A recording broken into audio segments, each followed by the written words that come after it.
Serial तो से नैना मिलई में बाइक पर बैठकर घर वापस आ रहे हैं और गिरते गिरते बचते हैं कुहू और राजीव, और याद करते हैं दोनों कि हमने एक दूसरे के साथ कैसा व्यवहार किया। एक ढाबे पर रुकता है राजीव और कहती है कुहू, यहाँ कैंडल नाइट डिनर होगा क्या? वह बोलता है जाओ अंदर ऑर्डर देकर आओ।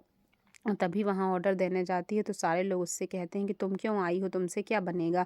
मेन्यू कार्ड ले जाती है तो उससे सैफ छुड़ा लेते हैं और कहते हैं जाओ यहाँ से, कौन हो तुम, अपने साहब को बुला के लाओ। जब राजीव आता है तो उससे दुकान का मालिक कहता है कि यह कौन लगती है तुम्हारी। गुस्से में आकर राजीव उसे बहुत पीटता है और उसे अपना दोस्त दिखाई देता है। यहाँ आग बुझा रहे होते हैं फायर ब्रिगेड वाले तारामती के घर के अंदर से उन्हें कोई नहीं मिलता। तारामती देव नारायण के यहाँ बैठी हुई होती है। तभी फ़ोन आता है कि तुम्हारे घर में आग लग गई है और देव नारायण उसे बुला लेता है आग लगवाने के पहले, क्योंकि आग देव नारायण ने ही लगवाई थी और इल्ज़ाम लगा दिया है उसने गुनहगार के ऊपर।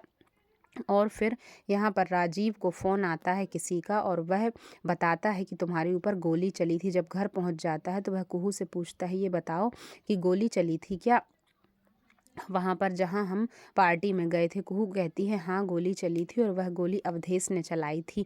इसीलिए राजीव कहता है कि तुमने मुझे क्यों नहीं बताया और फिर से तुमने मेरी जान बचाई है।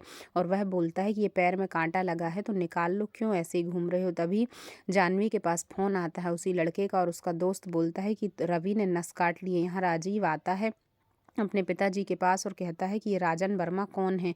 उसके पिताजी कहते हैं पुराना दुश्मन है मेरा, मैंने उसे ठिकाने लगा दिया है, तुम परेशान मत हो। और यहाँ पर कुहू खुश हो जाती है और खुश होकर आरती लेकर आती है कि न्याय ज़रूर मिल जाएगा अब तारामती चाची को। और राजीव कहता है कि मुझसे बताया होता मैं ऐसे ही केस रफा दफा करता।